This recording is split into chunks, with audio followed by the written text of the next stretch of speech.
나 외에 누구든지 배울 것이 있다. 사람은 누구나 다 배울 것이 있습니다. 일본이 우리 한국을 부러워하는 5가지가 있는데, 첫 번째는 삼성전자를 부러워합니다. 원래 우리나라의 전자기술은 일본에서 배워왔습니다. 미쓰비시, 소니 이런 회사에서 전자기술을 배워가지고 우리나라가 삼성을 만들었는데, 삼성에서 세탁기, 그리고 스마트폰, 그리고 반도체, 그리고 평면 TV 이런 걸 만들어 가지고 지금 전자계통에서는 삼성이 세계 최고입니다. 일본에 있는 모든 전자회사를 다 더한 것보다 삼성이 매출을 훨씬 더 많이 올리고 있어요.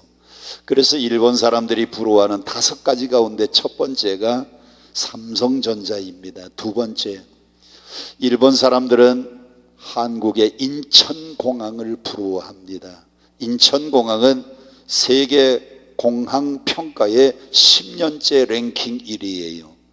그래서 일본 사람들이 한국에 관광 왔다가 인천공항 탁 내리면 인천공항의 시설을 보고 깜짝 놀랍니다.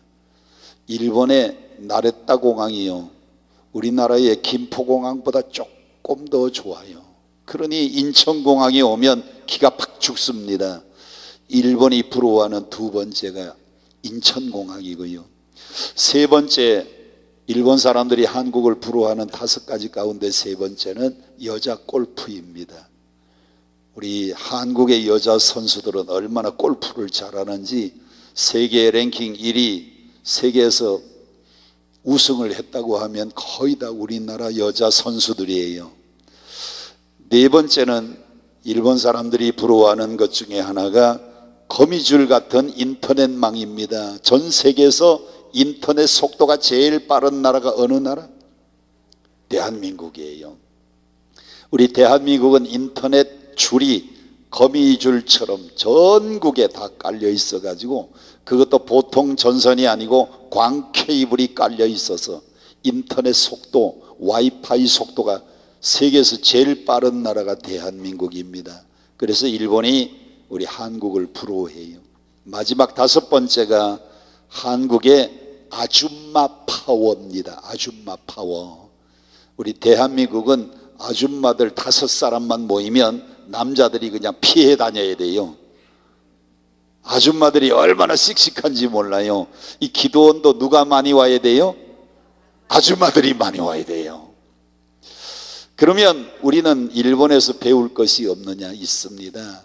우리가 일본에서 꼭 배워야 되는 것은, 첫째, 일본 사람들은 정리정돈을 잘해요. 뭘 잘해요? 정리정돈. 여러분들은 기도원에 와가지고 주여하고 기도만 하고 같이 방석 하나 정리 안 하고 그냥 가시잖아요. 일본 사람들은 어디를 가든지 정리정돈 잘합니다. 두 번째, 일본 사람들은 책을 많이 읽어요. 우리는 전철 타면 전부 뭐 해요? 스마트폰 하는데 일본 사람들은 전철 안에서 책 읽는 사람이 훨씬 더 많아요. 세 번째, 일본 사람들은 얼마나 친절한지 모릅니다. 처음 만난 사람에게도요, 하이 소데스까, 하이 소데스까, 하이 소데스까 그러는데 일본 사람들은 굉장히 친절해요. 네 번째, 일본 사람들은 아주 검소합니다. 우리나라는 작은 아파트 그래도 24평, 32평 그러는데, 일본 사람들은 보통 큰 회사의 간부들도 12평, 11평 이렇게 생활해요. 여러분, 일본 가서 호텔 들어가 봤어요? 일본의 호텔방이 커요, 작아요? 아주 작고요, 그 안에 들어가서 샤워실도 가면 우리나라는 탕을 옆으로 뉘었는데 이걸 깊이 해가지고 공간을 아주 좁게 쓰고 있습니다. 일본의 검소한 걸 배워야 돼요. 화장실에서 손 닦은 물 가지고 그리고 변기를 내리도록 이렇게 또 만들어 놓고요. 마지막 5번째가 일본 사람들은 연구심이 강해요.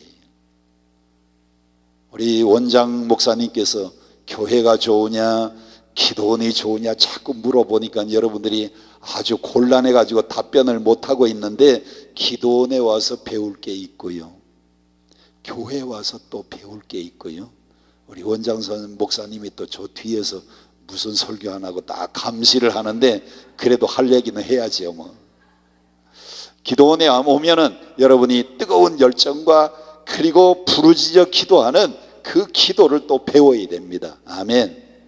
아멘. 어제 또 설교 듣고 누군가가 이렇게 또 십자가를 큰 걸 또 바꾸어 놓는 뜨거운 열정과 헌신이 있는 이런 것들도 배워야 돼요. 자, 오늘은 다 같이 한번 따라 합시다. 위기를 극복하는 비결. 다시 한번 위기를 극복하는 비결. 성경에서 예수님을 가장 많이 닮은 사람을 찾아보니까 요셉이라고 하는 사람입니다.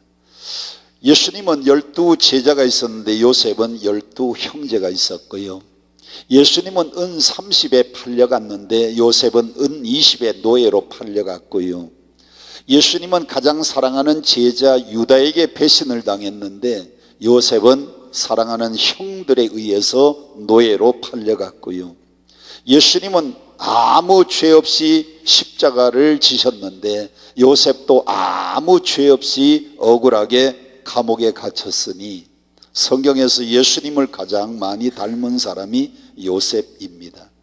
저는 개인적으로 요셉을 좋아해서 외국에 나가면 제 바이블 네임을 조셉이라고 소개합니다.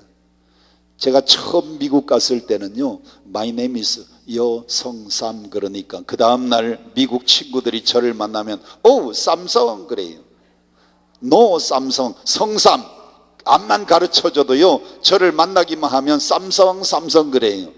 그래서 처음 미국 갔다 와서 이름을 바꿨어요. 바이블 네임으로 My name is 조셉 여 그러면 그 다음날 미국 친구들이요 얼른 만나가지고 Hi 조셉 how are you 하고 제 이름을 불러줍니다. 성경에서 요셉처럼 훌륭한 인물이 없어요. 다윗도 7계명을 범해서 실패했고 솔로몬도 말년에는 교만해졌는데 성경에서 한 번도 실수가 없고 죄가 없는 사람은 누구밖에 없어요? 요셉밖에 없어요. 그래서 요셉은 성경에서 예수님의 구약에 나오는 예수님 모형이 요셉입니다. 그런데 이 요셉은 또 다른 말로 표현하면 그는 꿈꾸는 사람이에요. 따라합시다. 꿈꾸는 사람. 요셉은 꿈과 비전을 가지고 있는 비전의 사람, 꿈꾸는 사람이었습니다. 자, 오늘 성경 5절 말씀 함께 보겠습니다. 시작. 요셉이 뭘 꾸고? 꿈을 꾸고. 7절 같이 함께 봉독합니다. 시작. 우리가 밭에서 곡식단을 묶더니 내 단은 일어서고 당신들의 단은 내 단을 둘러서서 저라는 꿈을 꾸었어요. 요셉이 꾼 꿈은 어떤 꿈이었는가 하면 형들이 묶은 곡식단이 동생 요셉이 묶은 곡식단을 향하여 엎드려 절하는 꿈이니까 이것이 총리가 되는 꿈입니다. 특별히 9절 말씀 다 같이 함께 보겠습니다. 시작. 요셉이 다시 꿈을 꾸고 그의 형들에게 말하여 이르기를 내가 또 꿈을 꾼즉 뭐가 절하더이다? 해와 달과 11개의 별, 11개의 별은 12형제 가운데 나머지 형제들이 요셉에게 절하고 해와 달은 아버지와 어머니까지도 요셉에게 절하는, 요셉은 어떤 꿈을 가지고 있었는가 하면 총리가 되어서 모든 사람이 요셉에게 엎드려 절하는 이런 꿈을 꾸었어요. 사람은 꿈을 가지고 있으면 어떤 일이 일어나느냐? 다 같이 한번 따라 합시다. 꿈을 꾸는 사람은 꿈 같은 일을 이루고, 꿈을 꾸지 않는 사람은 아무런 일도 일어나지 않는다. 사람은 꿈을 꾸면은요, 꿈 같은 일이 이루어져요. 저는 6살 때, 7살 때 사람들이 저에게 꿈을 물어봅니다. 이 다음에 뭐 될래? 저요, 목자님. 발음도 잘 못해가지고 목자님 되겠다 그랬어요. 어릴 때 목사님이 되는 꿈과 비전을 가지고 있었더니 나이가 많아가지고 됐어요, 안 됐어요? 됐어요. 신학교 다닐 때는 친구들이 저에게 물어봅니다. 7명 친한 친구들이 있었는데 7명 친구들이 잔디밭에 둘러앉아가지고 장래의 비전을 말하면서 함께 기도하는 시간이 있었는데, 세 친구는 말합니다.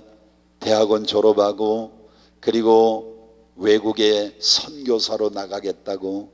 그때의 선교사의 꿈을 가지고 있던 신학교 동기 세 사람은 다 선교사가 되었는데, 아프리카 케냐의 주진국 선교사, 아프리카 케냐의 김찬경 선교사, 그리고 태국의 김진애 선교사, 선교사가 되겠다고 말한 사람은 말대로 됐어요.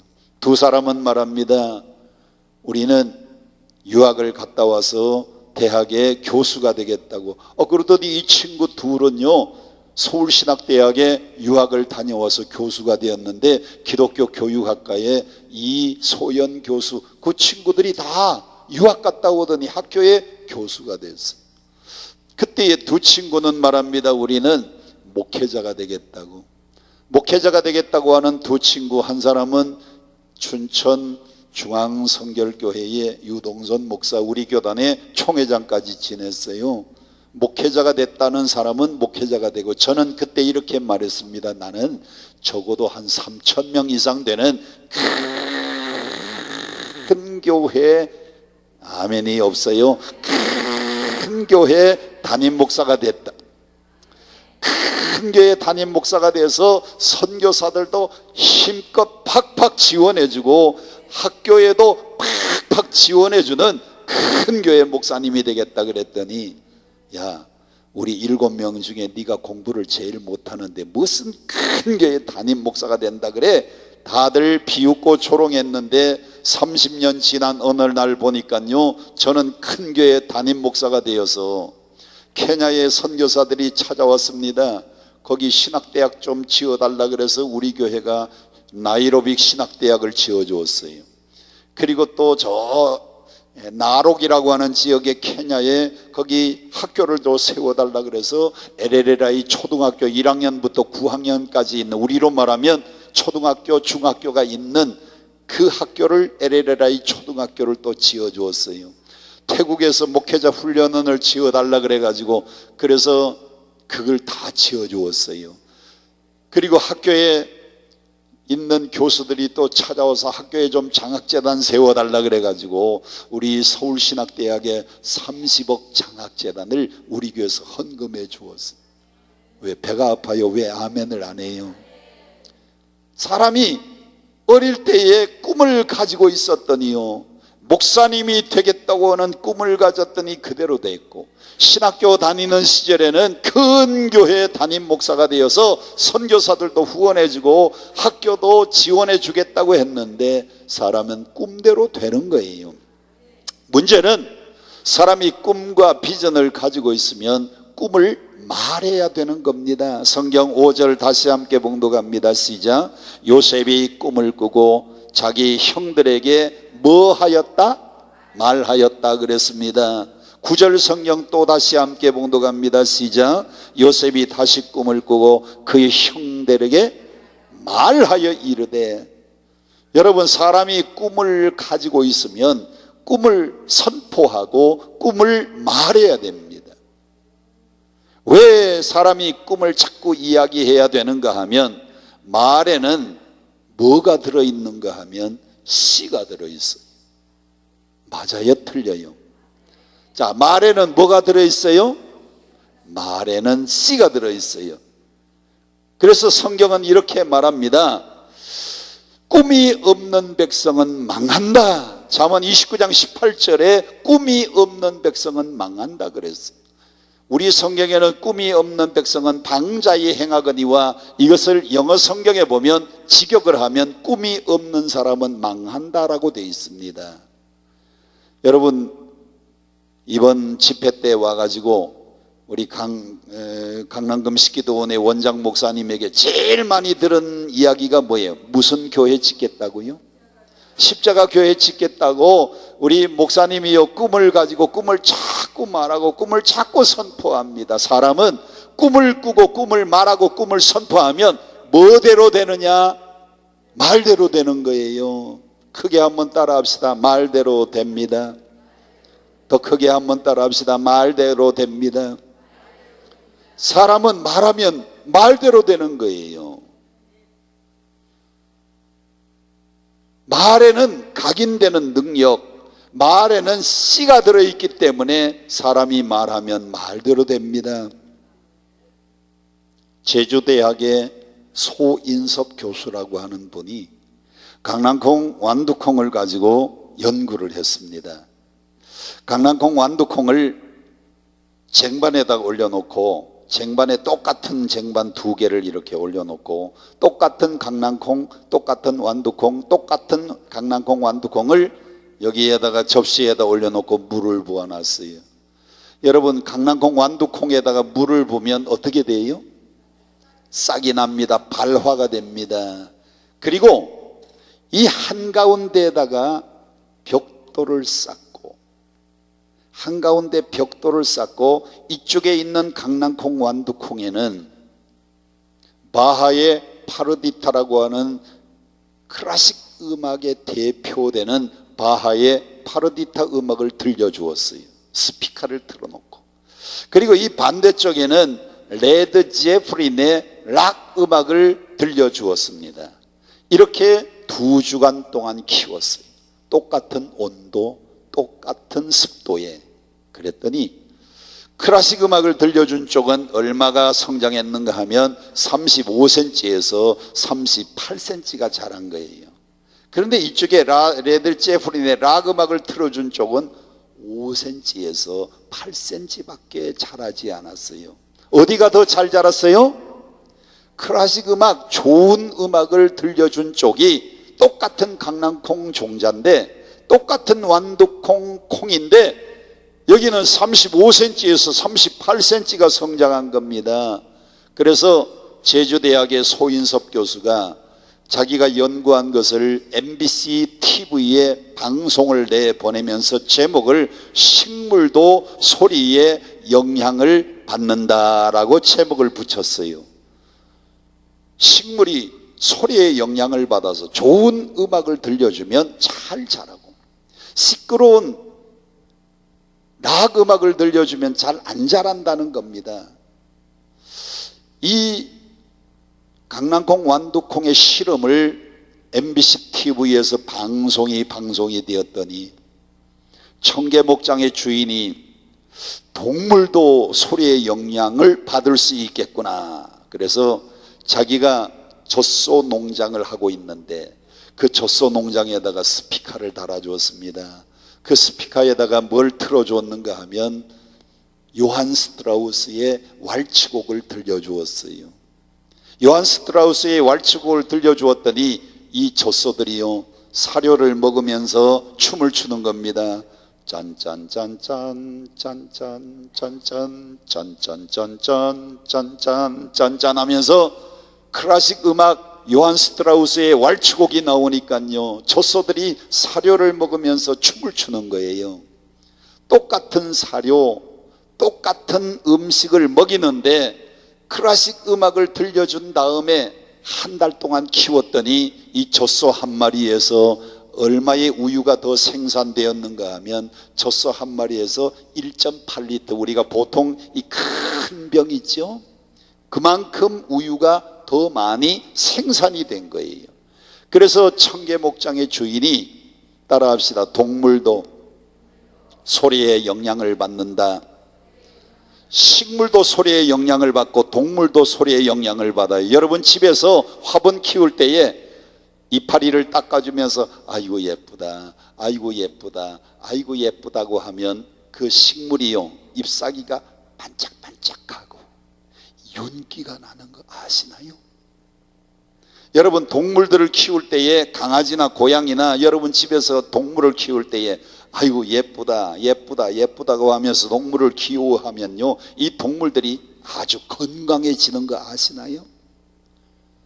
식물도 소리에 영향을 받고 동물도 소리에 영향을 받으면 사람도 소리에 영향을 받을 것이다 라고 생각을 해서 우리나라의 한국가요협회 가사말 연구회에서 우리나라의 유명한 가수들의 히트곡, 그 히트곡과 그 가사를 연구를 했습니다. 가사를 연구해 보고 그 가수의 운명을 조사해 봤더니 우리나라에서 오래된 옛날 가수 중에 윤심덕이라고 하는 가수가 있었는데, 윤심덕이가 뭘 불렀는가 하면 사의 찬미를 불렀습니다. 윤심덕이 운명이 어떻게 됐는가 봤더니 일본 가서 해외 공연 마치고 돌아오는데 현해탄을 건너오다가 석양에 해가 지는 순간에 배 위에서 뛰어내려서 자살하고 죽었어요. 왜 윤심덕이가 자살했는가? 그가 부른 히트곡이 뭘 노래했기 때문이에요? 사의 찬미, 죽음을 노래했기 때문에. 그래서 자살하고 죽어버리고 말았어요. 차중락이라고 하는 가수가 부른 히트곡 중에 하나가 낙엽 따라가 버린 사랑이 있어요.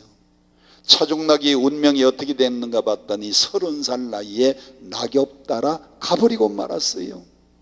왜 30살에 죽었느냐? 낙엽 따라 가버린 사랑을 불러가지고 그 노래가 히트를 하니까요, 3000번 4000번 부르다 보니까 그 운명이 그렇게 된 겁니다. 권혜경이라고 하는 가수가 있었습니다. 권혜기가 부른 노래 가운데 산장의 여인이라고 하는 유명한 히트곡이 있어요.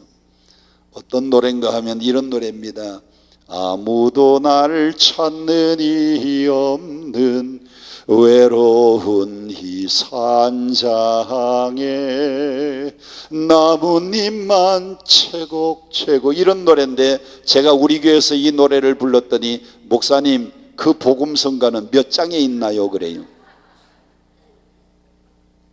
그런데 권혜경이라고 하는 가수의 운명이 어떻게 됐는가? 암병이 걸려가지고 아무도 찾지 않는 산장에서 투병 생활하다가 죽었어요. 고복수라고 하는 옛날 가수가 있었습니다. 고복수가 부른 노래 가운데 제일 히트한 노래가 타양살이. 타양살이 몇 해든가 손꼽아 헤어보니, 1999년 1월 조선일보를 딱 폈는데 큰 기사가 나왔습니다. 타양살이의 주인공 고복수 타양에서 죽다. 일본에서 죽어가지고 한국에 들어오지도 못하고 일본에서 장례식을 치렀습니다. 패트킴이라고 하는 가수가 부른 많은 히트곡이 있는데 그 중에 이별이라고 하는 노래가 있어요. 어쩌다 생각이 나겠지, 냉정한 사람이지만. 그 노래가 제일 히트할 때에 자기 살고 있던 남편 기록윤 씨, 작곡가 겸 클라리넷 연주가 기록윤 씨하고 이별이 제일 히트할 때에 이혼을 했어요. 왜 그때 이혼을 했느냐? 그 노래가 이별을 노래하는 노래입니다. 그 노래가 히트해서 3000번 4000명 부르다 보니까 이별하고 말았어요. 신신혜라고 하는 가수가 있었습니다. 뭘 불러가지고 히트했느냐? 세상은 요지경이라는 노래를 불렀어요. 기억나시죠? 세상은 요지경, 요지경 속이다 그랬는데 그 가수의 운명이 어떻게 됐는가 봤더니 사기꾼들한테 사기당해가지고 요지경 속에 빠진 거예요. 송대관 아시죠? 무슨 노래를 히트했어요? 쨍하고 했던 날. 70, 80 가수 가운데에 아직도 쨍하고 했던 사람은 그 사람밖에 없어요. 지금도 TV에 가끔 나오잖아요. 사람은 말대로 되는 겁니다. 다 같이 한번 따라합시다. 죽고 사는 것이 혀의 권세에 달렸나니 혀를 쓰기 좋아하는 자는 그 열매를 먹으리라. 잠언 18장 21절 말씀 보니까 죽고 사는 것이 혀의 권세에 달렸나니 혀를 쓰기 좋아하는 자는 그 열매를 먹는다. 이 말이 무슨 말입니까? 사람은 말대로, 다시 한번 말대로, 제가 말대로 하면 여러분은 된다 하셔야죠. 사람은 말대로, 다시 한번 사람은 말대로, 그렇습니다. 사람은 말하면 말하는 대로 되는 거예요. 어릴 때부터 꿈을 가지고 의사가 되겠다, 의사가 되겠다, 의사가 되겠다. 내 조카는요 날마다 의사 되겠다, 의사 되겠다 그랬더니 이 친구는 고려대학교 의과대학을 졸업해 가지고 그래가지고 같은 클래스메이트를 만나 가지고 내 조카하고 조카 며느리가 둘 다 똑같이 의사예요. 어릴 때 말한 대로 그대로 된 거예요. 사람은 말대로 되는 겁니다. 안 된다, 안 된다, 안 된다 하는 사람은 안 될 일이 생기고요. 된다, 된다, 된다 하면 됩니다. 할 수 있습니다. 하면 됩니다. 될 것입니다. 하면 말대로 되는 길이 열려져요. 옆 사람에게 한번 인사해 보겠습니다. 하면 됩니다. 할 수 있습니다. 해봅시다. 시작. 하면 됩니다. 할 수 있습니다. 해봅시다. 얼굴을 보세요. 하면 될 것 같이 생겼는가? 말은 그렇게 하면서도 얼굴을 보니까 안 될 것 같이 생겼는가? 다시 한번 세 가지입니다. 하면 됩니다. 할 수 있습니다. 해봅시다. 시작. 하면 됩니다. 할 수 있습니다. 해. 사람은 말대로 되는 거예요. 에베소서 4장 29절 무릇 더러운 말은 너희 입 밖에도 내지 말고 오직 덕을 세우는, 사람이요 덕스러운 말만 하라는 겁니다. 덕을 세우는데 소용되는 대로 선한 말을 하여 듣는 사람에게 은혜를 끼치게 하라. 사람이 은혜가 되는 말만 하고 덕을 끼치는 말만 하라는 거예요. 바르셀로나 올림픽 때에 우리나라의 펜싱 선수 가운데에 금메달을 딴 선수가 있었습니다. 그때의 상대 선수는 한 점만 더 나면 금메달이고 우리나라의 박상영 선수는 7점을 연속으로 따야 금메달인데 한 점이라도 잃으면 금메달을 놓치는 경기였습니다. 그런데 박상영 선수가요 잠깐 쉬는 시간에 무릎을 꿇고 기도하는 걸 봤어요. 입이 벌어집니다. 할 수 있다. 할 수 있다. 할 수 있다. 할 수 있다. 박상현 선수가 할 수 있다. 할 수 있다. 할 수 있다. 혼자 중얼거리면서 외치더니 펜싱 검을 가지고 나와서 또 경기를 계속하는데 박상영 선수가 또 한 점을 더 땄습니다. 또 계속해서 또 한 점을 더 땄습니다. 상대가 한 점만 더 따면 그 사람이 금메달이고 박상영 선수는 은메달인데, 그런데 7점을 한 점도 빼앗기지 않고 또 한 점, 또 한 점, 또 한 점, 또 한 점, 또 한 점, 또 한 점, 또 한 점, 7점을 내리따 가지고 박상영 선수가 금메달을 땄어요. 기억나시죠? 그때 그가 외쳤던 말이 뭐예요? 할 수 있다. 할 수 있다. 그렇습니다. 사람은 뭐대로 되느냐? 말대로 되는 거예요. 말대로. 여러분, 부흥하는 교회와 부흥하지 않는 교회 차이가 뭡니까? 부흥하는 교회는 목사님 우리 교회 사랑이 많아요. 우리 교회 부흥돼요. 우리 교회 잘 되고 있어요. 이런 교회는 부흥하는데, 부흥 안 되는 교회는 아유 목사님, 우리 목사님요 설교도 글러먹었고요, 우리 장로님들도 우리 권사님들도 사랑이 없고요, 우리 교회는 안 돼요, 안 돼요, 안 돼. 이 교회는 가보면 신자가 몇 명 없어요. 그런데 된다고 하는 교회는 말이 달라요. 말이 달라. 부흥하는 교회는 뭐가 달라요? 말이 달라요. 오늘 이 강남금식기도원에 11시 집회 온 사람들 가운데도 은혜 받는 사람하고 은혜 못 받는 사람, 제가 보면 알아요. 은혜 받는 사람은 제가 설교할 때마다 아멘, 아멘, 아멘, 이 사람 은혜를 받는데 뒤에 앉아가지고 그 사람은 은혜를 못 받아요. 여러분의 말대로 되는 거예요. 은혜 받을 줄 믿습니다. 응답 받을 줄 믿습니다. 질병이 나을 줄로 믿습니다. 악한 병마가 물러갈 줄 믿습니다. 왔던 시험도 물러갈 줄 믿습니다. 여러분 교회가 부흥될 줄로 믿습니다. 아멘. 사람이 죽고 사는 것이 어디에 달려 있다고요? 여러분의 혀의 권세에 달려 있어요. 제 말이 아니고 잠언 18장 21절 말씀입니다. 사람은 말대로 되는 거예요. 자, 그런데 요셉은 꿈을 꾸고 꿈을 선포했습니다. 형들이여 나의 꿈을 들어보십시오. 내가 묶은 곡식단은 일어서고 형들이 묶은 곡식단은 내 단을 향하여 둘러서서 절합디다. 그 다음 날은 자고 나서 또 꿈을 얘기합니다. 하늘의 해와 달과 11개의 별이 나에게 절을 합디다 라고 꾸고 꿈을 선포했더니 요셉에게 뭐가 왔느냐? 세 가지 어려운 고난이 왔어요. 첫째는 창세기 37장 20절에 보면 형들이 이렇게 말합니다. 야, 저기 꿈꾸는 자가 오는도다. 그를 죽여 한 구덩이에 던지자. 요셉은 꿈을 꾸고 꿈을 선포했더니 그가 어디로 빠지게 되었느냐? 구덩이로 빠지게 되었어요. 요셉은 꿈을 꾸고 꿈을 선포했더니 형들이 미워하면서 그가 구덩이에 빠지던 어려운 시련을 만났습니다. 두 번째, 구덩이에 집어넣고 그를 죽이려고 했더니 유다가 말합니다. 우리가 우리의 손으로 동생을 죽인들 무슨 유익이 있느냐? 저기 미디안 상인들이 지나가니까 돈 받고 노예로 팔아버리자. 그래서 요셉이 17살 나이기 때문에 은 20에 노예로 팔려간 겁니다.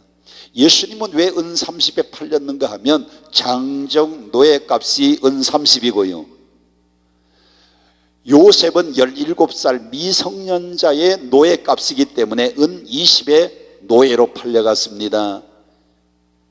꿈 때문에, 그 꿈을 선포한 것 때문에 요셉은 두 번째로 노예로 전락하는 어려운 시련을 만났습니다. 두 번째 시련이 노예로 전락되었어요. 세 번째, 보디발 장군 집에서 열심히 일하고 있었더니 가정 총무가 되었는데 어느 날 보디발 장군의 아내가 요셉을 유혹합니다.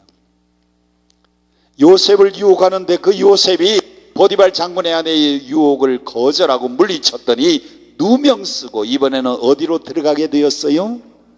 감옥에 들어가게 되었어요. 요셉은 꿈 때문에 세 가지 시련을 당합니다. 첫째는 구덩이에 떨어지고, 두 번째는 노예로 전락되고, 세 번째는 누명 쓰고 감옥으로 가는 신세가 되었는데 정말 요셉의 인생 가운데에 절대절명의 위기를 만났어요. 자, 사람은 누구에게나 어려움이 찾아옵니다. 여러분이 길을 가고 등산을 해보면 평탄한 길만 있는 게 아니고 등산하다 보면 오르막이 있어요, 없어요? 오르막을 다 올라가고 나면 내리막이 있어요, 없어요? 있어요. 또 산 등산하다 보면 이게 계속 내리막이 아니고 또다시 오르막이 있어요, 없어요? 그러면 또 언젠가는 내리막길이 또 우리 앞에 다가옵니다. 인생길이 평탄한 길만 있는 게 아니고, 다 같이 한번 따라합시다. 인생에도 고난의 길도 있고 역경의 길도 있고, 또 따라합시다. 순탄한 길도 있고 평탄한 길도 있고. 사람이 살다가 보면 평탄한 길도 있지만은 때로는 생각지 않은 역경과 고난의 길이 우리 앞에 펼쳐질 때가 있는데, 자, 오늘 요셉을 통해서 이 역경, 이 고난을 극복하는 세 가지 비결을 배우려고 합니다. 첫 번째, 고난과 역경을 만났을 때 첫 번째 고난을 이기는 비결, 시련을 이기는 비결은 다 같이 한번 따라합시다. 하나님만 바라보자. 누구만 바라봐요? 하나님만 바라봐요. 하나님만. 요셉이 형들에게 미움을 받아서 애굽으로 노예로 팔려갔는데, 애굽으로 노예로 팔려가서 보니까 부모가 없습니다. 일가천치가 없습니다. 애굽에는 한 사람도 친구도 없고요, 아는 사람이 아무도 없어요. 그 어려운 고난과 시련 가운데 요셉이 바라보고 의지할 수 있는 분은 부모님도 안 계시고 형제도 없고 아무도 없는 겁니다. 친척도 없고 친구도 없고. 그러니까 요셉은 누구만 바라보고 살았어요? 하나님만 바라보고 살았어요. 여러분도 인생길 어려운 고난과 역경을 만나면 누구를 바라봐야 돼요? 우리가 등산하다가 길을 잃었을 때에 밑을 보면은 절대로 길을 찾을 수 없습니다. 산 깊은 산에서 길을 잃었을 때는 어디를 바라봐야 되느냐? 위를 바라봐야 돼요. 위를 바라보면 낮에는 태양의 위치를 보고, 아, 이쪽이 남쪽이로구나, 저녁이면은 해가 지는 모습을 여기가 북쪽이로구나. 캄캄한 밤이 되면 북도 칠성을 보니까 저쪽이 북쪽이로구나. 이쪽이 남쪽이겠구나. 사방이 둘러쳐 있어 가지고 앞뒤 좌우가 안 보일 때는 위만 바라봐야 돼요. 요셉이 어려운 고난을 만났습니다. 요셉은 꿈을 꾸고 꿈을 선포했더니 구덩이에 떨어졌다가, 그리고 미디안 상인들에 팔려가지고 애굽으로 노예로 전락되었다가, 거기서 억울한 누명을 쓰고 감옥까지 갔는데, 요셉이 바라볼 수 있는 건 저 위에 계신 하나님밖에 없었어요. 우리도 어려운 고난과 역경을 만났을 땐 누구만 바라보자. 저도 41년 목회하면서 힘들고 어려울 때는요, 누구만 의지했느냐? 저분만 바라보고 하나님만 의지했어요. 같이 한번 찬송 불러봅니다. 하나님은 너를 지키시는 자, 너의 우편에 그늘 되시니, 낮의 해와 밤의 달도 너를 해치 못하리. 하나님은 너를 지키는, 너의 환난을 면케하시리. 그가 너를 지키시리라. 너의 출입을 지키시. 두 손 들고 눈을 들어 산을 보아라. 너의 도움 어디서 오나. 천지 지으시 너를 만드시 여호와. 후렴만 다시 한번 눈을 들어 산을 보아라. 너의 도움 어디서 오나. 천지 지으시 너를 만드시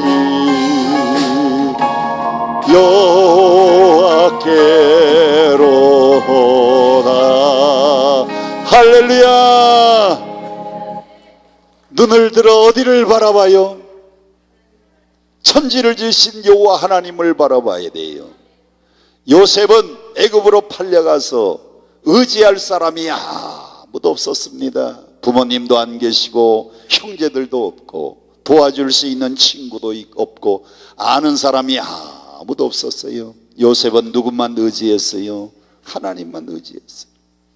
창세기 39장 3절에 보면 그 주인이 여호와께서 그와 함께 하심을 보았다 그랬어요. 요셉은 팔려가서 노예가 되었는데도 하나님과 함께 했습니다. 하나님만 의지했습니다. 누명 쓰고 감옥에 가도 하나님만 함께하며 하나님만 바라보고 살았습니다. 그랬더니 그 고난과 역경 가운데서 누가 건져주셨느냐? 하나님이 요셉을 건져주셨어요. 두 번째, 어려운 고난을 극복하는 비결은 유혹을 이겨야 됩니다. 뭘 이겨야 돼요? 유혹을 이겨야 돼요. 사람이 시련이 먼저 오는데 100명 가운데 시련이 올 때에 97명은 승리하고 3명이 넘어진다고 합니다. 그런데 유혹이 오면은 100명 가운데 3명은 승리하는데 97명이 넘어진다라고 토마스 칼라일이 그의 책 가운데 그렇게 기록하고 있습니다. 시련이 올 때는 100명 가운데 97명이 이기는데 유혹이 올 때는 3명만 승리하고 나머지 97명이 유혹이 올 때에 다 넘어진다는 거예요. 여러분, 시련이 더 어려워요? 유혹이 더 어려워요? 시련은 어려운 고난과 역경이 어느 정도 지나가고 난 다음에 오는 게 유혹입니다. 어려움이 계속될 때는요, 유혹이 하나요. 그가 막 형들에게 미움받아서 구덩이에 빠지고 은 20의 노예로 팔려가고, 그때는 유혹이 없었어요. 어려운 고난을 이기고 난 다음에 보디발 장군 집에서 가정 총무가 되어서 어느 정도 편안한 생활이 시작이 되니까 누가 와서 유혹을 하기 시작하는가 하면 보디발 장군의 아내가 와서 유혹하기 시작합니다. 자, 39장 7절 한번 보세요. 창세기 39장 7절 같이 함께 봅니다. 시작. 그 후에 그의 주인의 아내가 요셉에게 뭐하고 뭐했다? 눈짓하다가 동침하기를 청했다 그랬어요. 제가 성경을 읽다가요, 가끔 하나님 앞에 묵상하며 질문을 잘합니다. 창세기 39장 7절을 읽다가 하나님, 이게 무슨 뜻입니까? 하고 제가 질문하면서 묵상을 했더니 주인의 아내가 요셉에게 눈짓했다 그랬는데 하나님이 저에게 가르쳐 주시더라고요. 제 눈을 잘 보세요. 주인의 아내가 요셉만 보면 제 눈을 잘, 여기 좀 보세요. 여기 좀 보세요. 여기. 주인의 아내가 요셉만 보면 뭐라고 하는가 하면 이렇게 이러는 겁니다. 이렇게. 이게 뭐 하는 거예요? 이게 윙크라 그래요. 윙크. 보디발 장군의 아내가 요셉만 보면 윙크를 하는 겁니다. 렘브란트 목사님의 저 높은 곳을 향하여라고 하는 책에 보면 이런 얘기가 나옵니다. 요셉이 보디발 장군 집에 노예로 팔려갔는데 보디발 장군 집에는 권력에 손을 대기 위해서 많은 장군 부인들이 놀러를 왔답니다.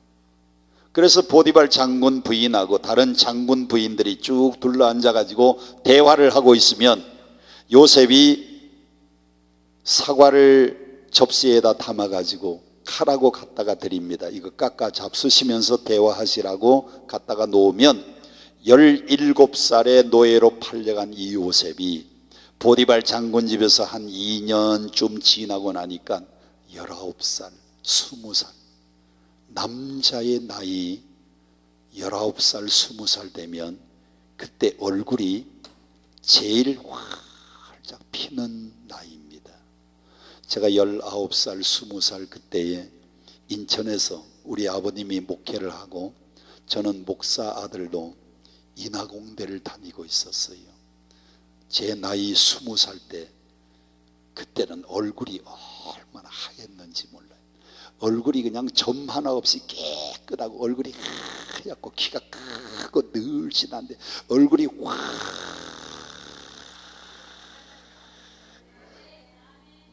아니 여러분 지금 이 얼굴 보고 상상하지 말고 20살 때 그 얼굴을 좀 상상해 보세요. 보디발 장군 집에 17살에 팔려간 이 노예가 2, 3년 지나고 나니까 얼마나 잘생겼던지 요셉이, 그래서 장군 부인들이 칼 가지고 과일을 깎다가 요셉이 한번 왔다 갔다 하면 요셉 얼굴을 쳐다보느라고 손가락을 벤 여자가 한둘이 아니었다. 그 책에 그렇게 기록되어 있어요. 그런데 다 장군 부인들이 놀러 왔다가 지나가고 나면 단둘이만 딱 남으면요, 보디발 장군의 아내가 요셉에게 뭐 하였다고요? 눈짓하는 겁니다. 그러면서 동침하자고 청하는 거예요. 요셉은 어떻게 반응을 했습니까? 자, 성경은요, 요셉이 어떻게 반응했는가를 우리에게 가르쳐 줍니다. 유혹은 누구에게나 다 찾아옵니다. 사람이 유혹이 없는 사람이 없어요. 사람이 나이에 따라서 유혹이 다른데 토마스 칼라일은 이렇게 말합니다. 10대에는 과자의 유혹, 20대는 이성의 유혹, 30대는 권력의 유혹, 40대는 명예의 유혹, 50대는 안락의 유혹. 사람이 나이에 따라서 다 유혹이 다른데 유혹이 없는 사람이 없다는 거예요. 10대에는 과자의 유혹입니다. 모르는 아저씨가 아이스크림 사준다고 따라가면 유혹당하는 거예요. 유괴당하는 거예요. 20대는 이성의 유혹을 조심하라고 했는데 아는 오빠가 야, 너 손 참 예쁘거나 손 한 번만 만져보자 그래서 손 만질 때에 탁 쳐버려야지. 손 만질 때 가만히 있으면 그 다음에 허리를 만져요. 20대는 무슨 유혹을 조심해야 돼요? 이성의 유혹. 30대는 돈의 유혹, 40대는 권력의 유혹, 50대는 명예의 유혹, 60대 이후는 안락의 유혹. 여러분, 이 설교 시간에 1시간 여러분은 앉아 계시잖아요. 저는 서서 설교하잖아요. 서 있는 게 편해요? 앉아 있는 게 편해요? 크게 대답하세요. 서 있는 게 편해? 앉아 있는 게 편해? 앉아 있는 게 편해요? 누워 있는 게 편해요? 누워 있는 게 편해요? 자는 게 편해요? 자는 게 편해요? 죽는 게 편해요? 안락하기 시작하면 뭐 하는 길이요? 죽는 길이에요. 죽는 길. 우리 권사님 참 감사해요. 어제도 11시 집회 왔다가 3시 집회 또 갔다가 그리고는 집에 또 가서 정리하고 살림하고 또 오늘 또 오셨네. 이거 참 이게 부지런해야 돼요. 부지런해야지. 안락하기 시작하고 가만히 앉아 있으면 죽는 길이. 우리 김경희 권사님 집에 갔다 오셨어요? 그냥 여기서 주무셨어요? 집에 갔다 왔어요. 이야, 얼마나 부지런한지. 우리 권사님이신데 어제 또 와서 은혜를 받고 저녁에 늦게까지 왔었어요. 그러고는 또 집에 갔다가 살림 다 해놓고 또 오늘 또 왔어요. 얼마나 부지런한지 몰라.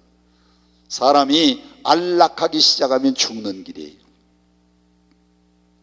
요셉에게는 어떤 유혹이 왔느냐? 20살 나이가 되니까 보디발 장군의 아내가 요셉만 보면 눈짓합니다. 여기 보세요. 이렇게 눈짓하다가 그 다음에 뭐 하기를 청해요?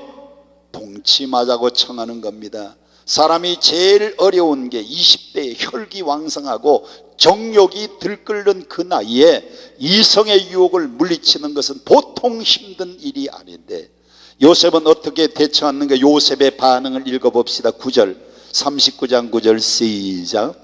이 집에는 나보다 큰 이가 없으며 주인이 아무것도 내게 금하지 아니하였어도 금한 것은 당신뿐이니 당신은 그의 아내임이라. 그런즉 내가 어찌 큰 악을 행하여 누구 앞에 죄 짓는 것이다? 이것은 하나님 앞에 범죄하는 것이기 때문에 아니 되옵나이다. 요셉은요 그 죄악을 하나님 앞에 범죄한 것으로 보고 과감하게 물리친 겁니다. 사람이 누구 앞에서 살아가야 되느냐? 우리는 전능하신 하나님의 불꽃 같은 눈 앞에서 살아가야 됩니다. 그래서 시카고의 가장 큰 교회가 윌로크릭 처치인데 윌로크릭 처치의 담임 목사님이 빌 하이빌스 목사님이신데 그 빌 하이빌스 목사님이 쓰신 책 가운데 가장 유명한 책이 아무도 보는 이 없을 때 당신은 누구인가입니다. 사람이 아무도 보는 사람이 없으면 마음대로 행동하기가 쉬워요. 아무도 보는 사람이 없을 때에 목사는 목사다워야 되고요. 아무도 보는 사람이 없을 때에 장로님은 장로님다워야 되고요. 아무도 보는 사람이 없을 때에 권사님은 권사님다워야 되고 집사님은 집사님다워야 돼요. 다 같이 한번 따라해 봅시다. 아무도 보는 사람이 없어도 나는 하나님 앞에서 떳떳하게 살 것입니다. 아무도 보는 사람이 없어도 하나님만 여러분 불꽃 같은 눈으로 쳐다보고 계시다고 하면 나는 코람데오의 삶을 살아야 됩니다. 코람데오가 뭐냐? 하나님 앞에서. 하나님 앞에서. 오늘 여러분이 여러분 혼자 사는 게 아니고 오늘 나는 누구 앞에서 살고 있는 거예요? 하나님 앞에서 살고 있는 거예요. 믿으시면 아멘. 믿으시면 아멘. 자, 고난을 이기는 첫 번째 방법, 누구만 바라보자? 하나님만 바라보자. 두 번째로 하나님 앞에 유혹이 와도 하나님 앞에서 살아가야 됩니다. 내가 어떻게 하나님께 범죄할 수 있느냐? 내가 어떻게 하나님께 범죄할 수 있느냐? 요셉은 코람데오의 삶을 살았습니다.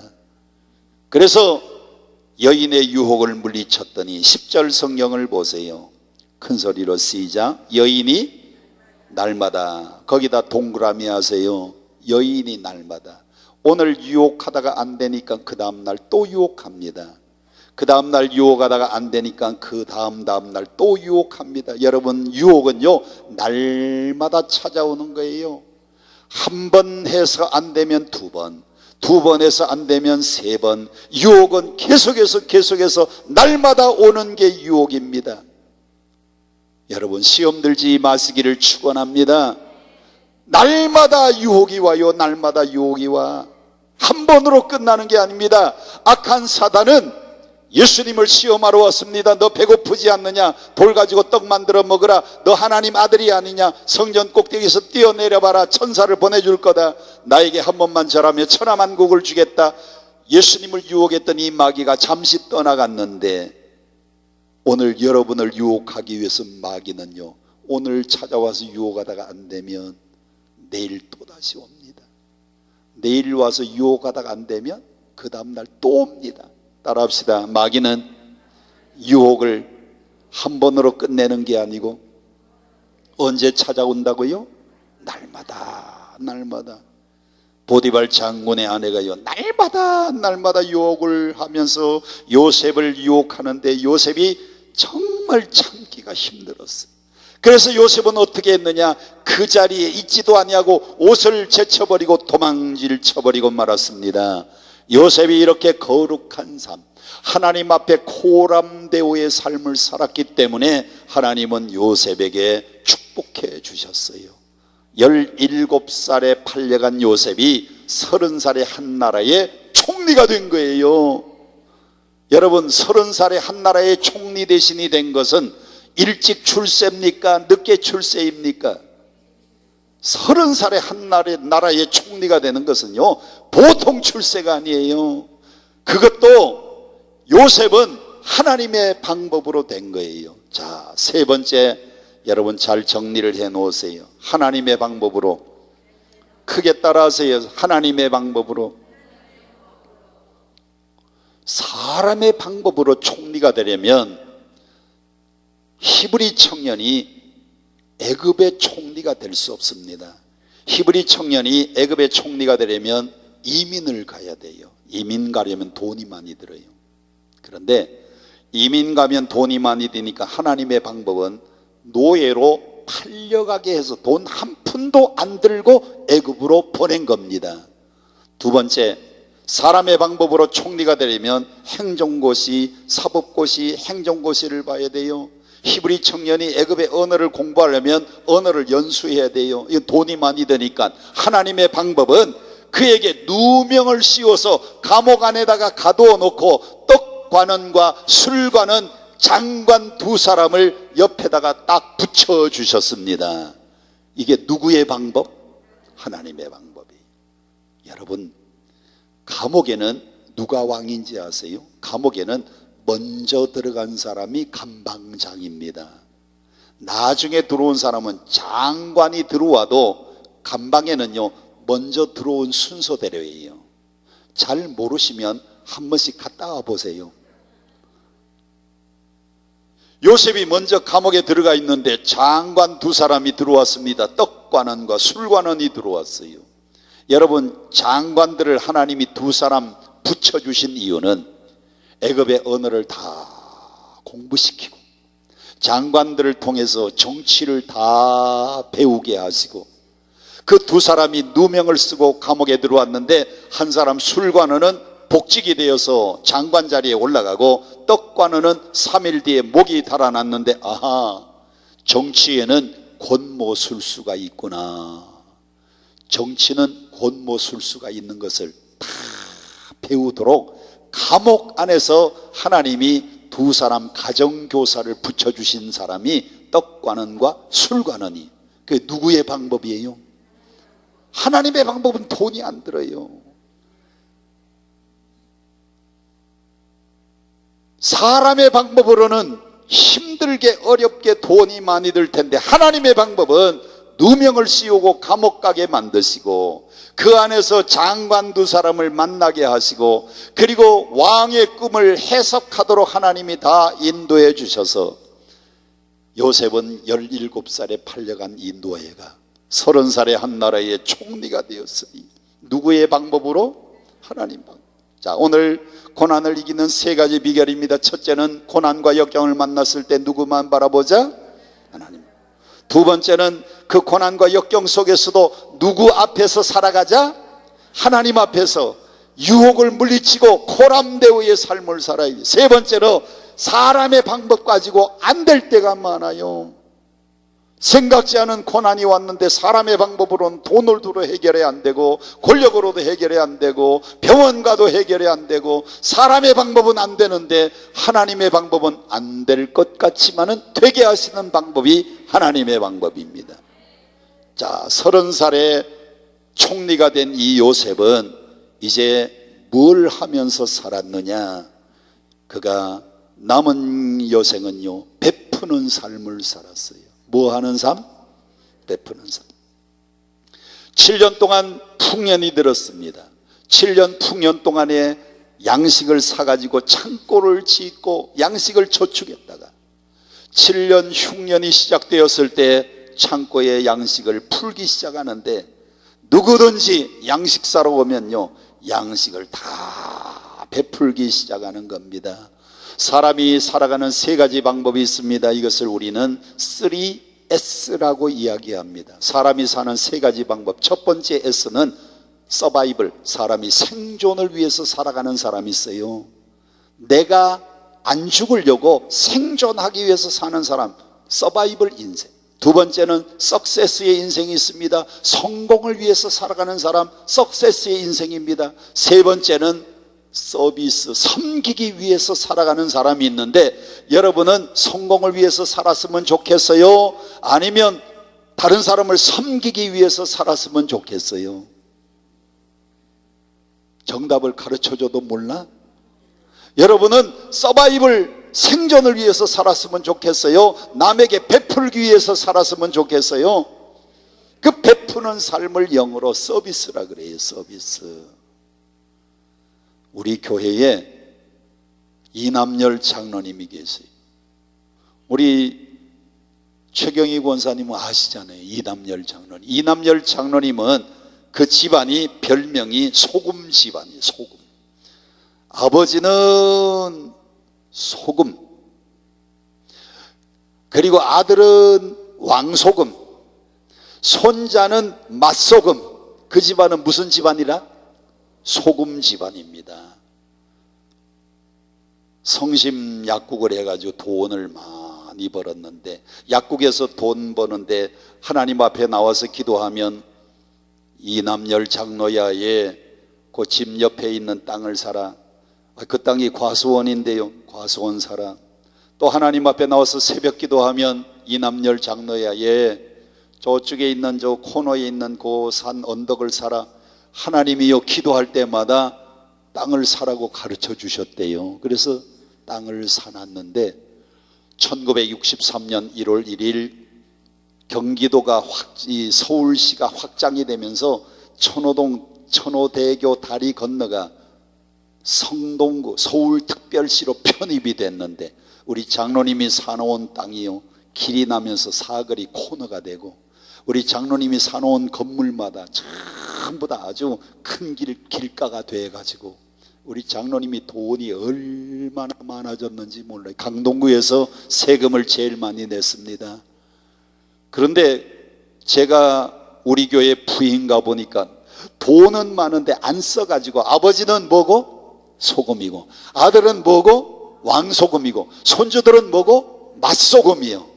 그 집은 뭐든지 바깥에 있는 걸 가지고는 들어가는데 집에 있는 건 못이라도 하나라도 갖고 나가면 큰일 나는 집안인데, 이번이 제가 부임해가지고 은혜를 받기 시작하니까요, 다른 사람들에게 베풀기 시작하는데, 그때부터 우리 이남열 장로님이, 잘 들으세요, 저 몽골의 울란바토르에 교회를 지어달라고 하니까 우리 장로님이 혼자 울란바토르 교회를 다 지어줬어요. 5천만 원 들여가지고. 케냐에 나이로비 신학대학을 짓는데 우리 장로님이 헌금을 다 내가지고 나이로비 신학대학을 지었습니다. 중국에서 국제학교를 하나 세워달라고 하는데 우리 이남열 장로님이 헌금해가지고 아카데믹 인 베이징이라고 하는 중국의 국제학교를 우리 장로님이 헌금해 가지고 다 세워지고요. 그리고 LLI 초등학교를 세워달라고 하는데 거기 다 장로님이 헌금해 주시고요.